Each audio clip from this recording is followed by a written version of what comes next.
사도신경으로 우리의 신앙을 고백하며 4월 29일 금요일 부활절 기도여행 시작하겠습니다. 나는 전능하신 아버지 하나님 천지의 창조주를 믿습니다. 나는 그의 유일하신 아들 우리 주 예수 그리스도를 믿습니다. 그는 성령으로 잉태되어 동정녀 마리아에게서 나시고 본디오 빌라도에게 고난을 받아 십자가에 못 박혀 죽으시고 장사된 지 사흘 만에 죽은 자 가운데서 다시 살아나셨으며 하늘에 오르시어 전능하신 아버지 하나님 우편에 앉아 계시다가 거기로부터 살아있는 자와 죽은 자를 심판하러 오십니다. 나는 성령을 믿으며 거룩한 공교회와 성도의 교제와 죄를 용서받는 것과 몸의 부활과 영생을 믿습니다.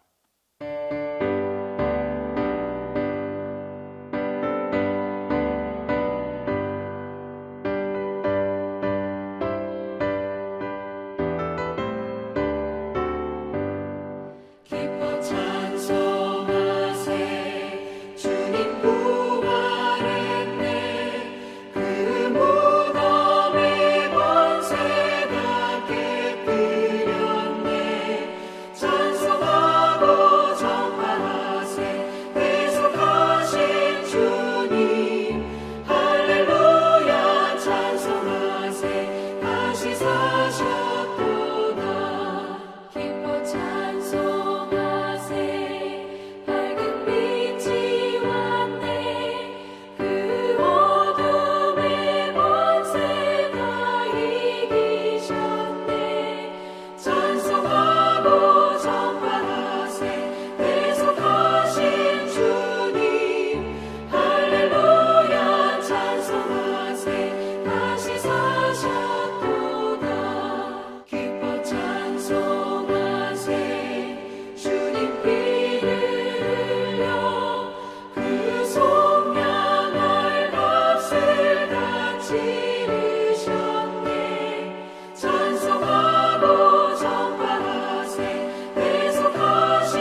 시간에 주신 하나님의 말씀은 시편 33편 1절에서 12절입니다.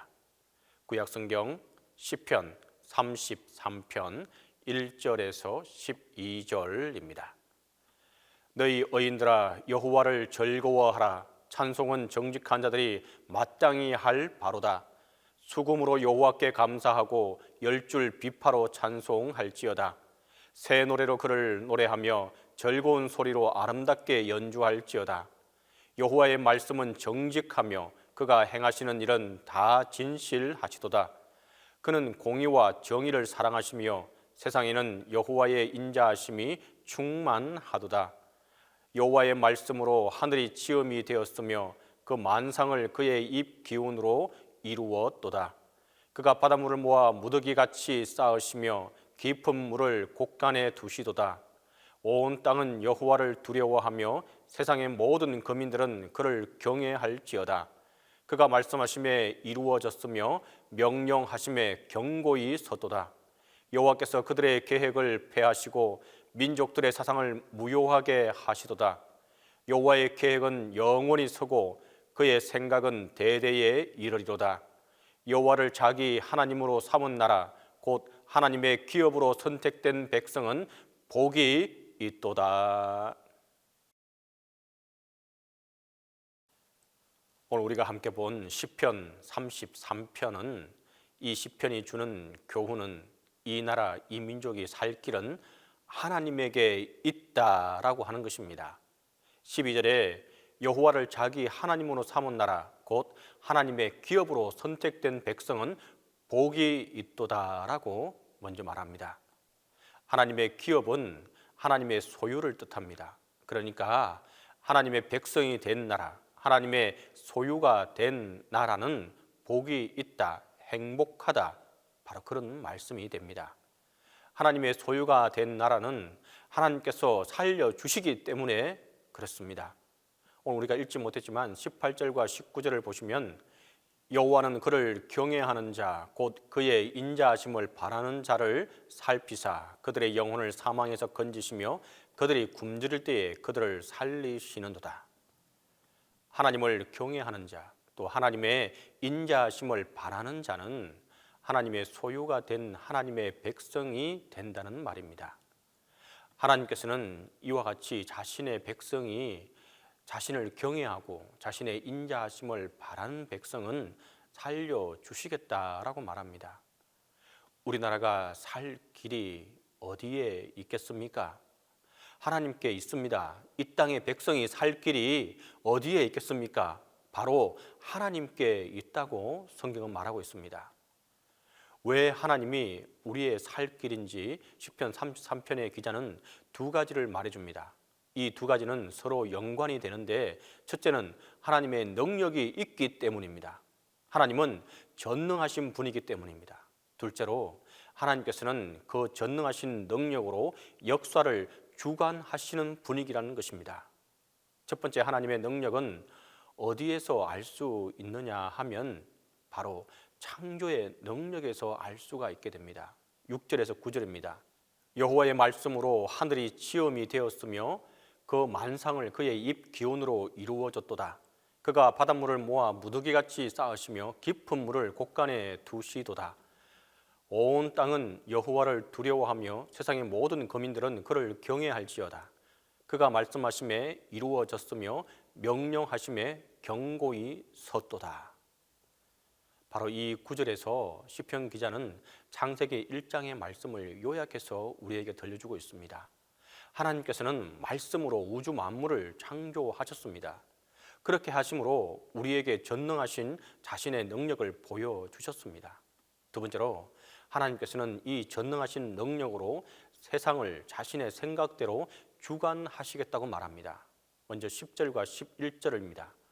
여호와께서 나라들의 계획을 폐하시며 민족들의 사상을 무용하게 하시도다.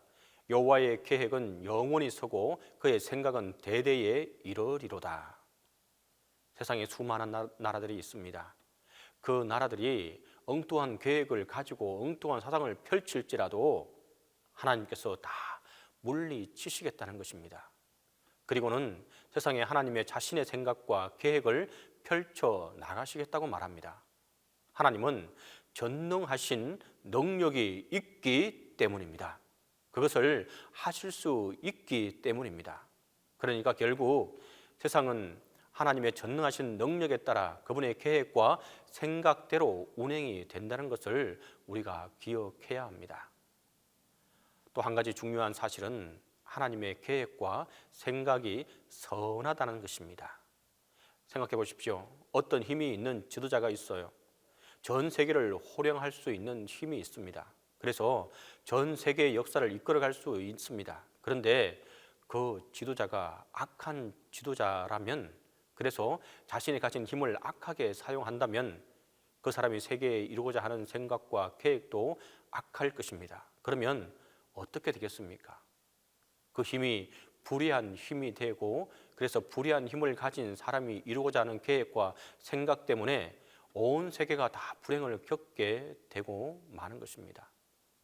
세상의 역사를 돌아보면 독재자들이 다 그랬습니다. 엄청난 힘이 있었습니다. 그런데 그것은 불의한 힘이었습니다. 그 불의한 힘을 가지고 세상에 펼치려고 했던 계획과 생각도 불의했습니다. 결과적으로 온 세상 사람들이 고통을 받게 되었습니다. 그러나 하나님은 그렇지 않으시다는 것입니다. 하나님은 불의한 분이 아니시고, 그래서 자신의 능력을 불의하게 혹은 악하게 사용하지 않으시고, 그분의 생각과 계획도 불의하지 않다는 것입니다. 그래서 하나님께서 운행하시는 세상의 역사는 불의하지 않습니다. 4절과 5절의 말씀에 여호와의 말씀은 정직하며 그가 행하시는 일은 다 진실하도다. 그는 공의와 정의를 사랑하시며 세상에는 여호와의 인자하심이 충만하도다라고 말하고 있습니다. 그러므로 하나님이 자신의 능력을 행사하셔서 세상의 역사를 자신의 계획과 생각대로 이루어 가시면 거기에는 선한 결과, 의의 결과, 생명을 살리는 일이 나타나게 됩니다. 그렇기 때문에 우리가 살 길이 하나님께 있다는 겁니다. 전능하신 능력이 있고 세상을 자신의 생각과 계획대로 이끌어 가십니다.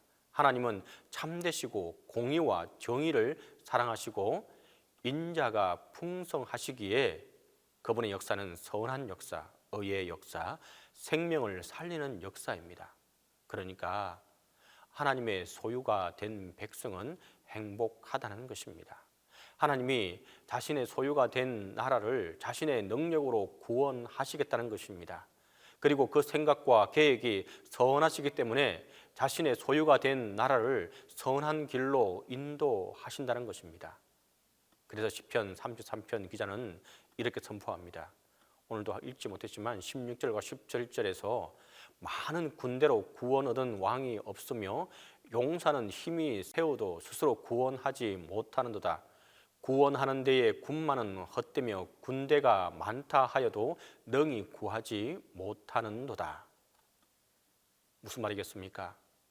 인간은 스스로 가진 것으로 스스로를 구원할 수 없다는 것입니다. 자신이 가진 군사력, 자신이 가진 재물, 자신이 가진 지혜, 이런 것으로 구원받을 수 없다는 것입니다. 구원은 오직 하나님께 있습니다. 그분의 전능하신 능력에 있습니다. 그분의 선하신 생각과 계획에 있습니다. 그렇기 때문에 우리의 살 길도 하나님께 있다는 것입니다.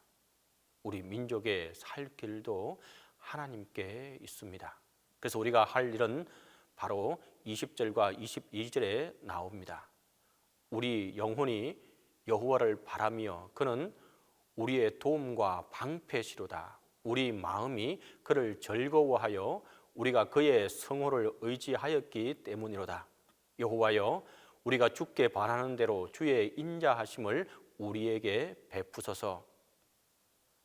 여기에서 바란다, 의지한다, 베풀어 달라고 기도한다. 이것이 바로 우리가 해야 할 일들입니다. 전능하신 하나님이 우리의 도움과 방패가 되셔서 우리를 살려주실 것을 바라는 것입니다. 기대하고 소망하는 것입니다. 그리고 그 하나님만이 우리의 살 길이라는 것을 의지하며 나아가는 것입니다. 믿고 신뢰하는 것입니다. 그래서 그 하나님께 기도하는 것입니다. 하나님, 우리의 살 길은 하나님밖에 없사오니 하나님의 인자하심을 베푸셔서 우리를 살려주십시오. 이렇게 기도하며 나아가는 것입니다. 이 믿음을 가지고 저와 여러분을 위해서, 그리고 나라와 민족을 위해서 기도하는 저와 여러분들이 다 될 수 있기를 바랍니다. 하나님께서 우리의 간구를 들으시고 우리나라와 백성을 오늘 너무도 힘겨운 고통으로부터 건지시고 바로 살려주실 줄을 믿고 기도하며 나아가는 저와 여러분이 될 수 있기를 간절히 바랍니다. 기도하겠습니다. 이 시간 우리가 함께 기도할 제목은, 먼저는 오늘 말씀과 같이 이 나라와 민족을 위해서 우리가 기도하며 나아가겠습니다. 두 번째로 우크라이나에 하루속히 평화가 임하도록 기도하도록 하겠습니다. 세 번째로 동신교회가 성경을 통해 바로 서갈 수 있게 해달라고 함께 기도하겠습니다. 이 세 가지 기도 제목을 가지고 함께 기도합니다. 주님, 나라와 민족을 위해서 기도합니다. 주님의 주권이 주장하는 나라가 되게 하시고 동서와 남북으로 나누어진 마음들이 주님이 통치하시는 나라가 되어 온전히 하나 되게 하여 주옵소서. 주님만이 우리의 나라와 민족이 살 길인 것을 바로 알고 나가게 하여 주시옵소서. 그래서 주님께 바로 서서 기도하며 나가게 하여 주옵소서. 장기화되고 있는 코로나로 인해 경제적으로 힘들어하는 이들이 많습니다. 이들에게 소망을 주시고 회복의 역사가 함께하게 하여 주옵소서. 이 나라의 경제가 하루속히 회복되게 하여 주옵소서. 주님, 약한 자, 불쌍한 자를 위해 오시고 우리가 기쁠 때나 슬플 때나 늘 우리와 동행하시는 하나님, 지금 우크라이나 지역에서 일어나고 있는 전쟁의 희생자들의 울음소리와 고통소리를 들으시고 속히 전쟁을 멈추게 하여 주옵소서. 지금의 우크라이나 현실 상황을 너무도 잘 아시는 주님, 그 국민들을 불안과 고통 속에서 건져주셔서 평화와 평안의 길로 인도하여 주옵소서. 우리 모두의 마음속에 평화에 대한 비전을 더욱더 갖게 하시고 전 세계 기독교인들이 함께 우크라이나의 전쟁을 끝내고 평화의 때가 속히 오도록 합심하여 기도하게 하여 주옵소서. 사랑의 하나님, 어린 아이들, 힘없는 백성들이 더 이상 전쟁으로 희생되지 않도록 속히 전쟁을 멈추시고 평화와 휴전과 협정을 체결할 수 있도록 도와주옵소서. 전 세계 어느 곳에서도 다시는 전쟁이 일어나지 않도록 인도하여 주시고 서로 대화와 타협으로 문제를 해결해 나갈 수 있도록 도와주옵소서. 주님, 동신교회가 성경을 기반으로 성경 속에서 하나님의 지혜를 구하고 사랑이 넘치는 교회, 서로를 돌보는 성도들이 되게 하여 주옵소서. 연약한 자에게 주목하시고 가난한 자의 친구가 되셨던 주님처럼 우리 교회가 지역사회의 어려운 이웃을 돌보고 넘어진 자들을 일으켜 세우며 옷 없는 자에게 옷을 나누어주고 꾸어주는 생명력 있는 교회, 살아있는 교회가 되게 하여 주옵소서. 세상의 가치로 큰 교회가 아니라 하나님의 가치로 큰 교회가 되게 하여 주옵소서. 주님, 몸이 아픈 자에게 치유의 은혜를 베푸시고 생명 되신 주님께서 함께 하셔서 날마다 빛 되신 예수님을 바라보며 믿음을 회복하며 나아가게 하여 주옵소서. 담임 목사님과 함께 해주시고 영육간의 강건함을 붙들어 주시고 주님, 목회에 나가시는데 아무런 어려움 당하지 않도록 하나님 끝까지 붙들어 주옵소서. 이제는 주님께서 가르쳐주신 기도로 기도에 마치도록 하겠습니다. 하늘에 계신 우리 아버지, 아버지의 이름을 거룩하게 하시며 아버지의 나라가 오게 하시며 아버지의 뜻이 하늘에서와 같이 땅에서도 이루어지게 하소서. 오늘 우리에게 일용한 양식을 주시고 우리가 우리에게 잘못한 사람을 용서하여 준 것 같이 우리 죄를 용서하여 주시고 우리를 시험에 빠지지 않게 하시고 악에서 구하소서. 나라와 권능과 영광이 영원히 아버지의 것입니다.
주시옵소서.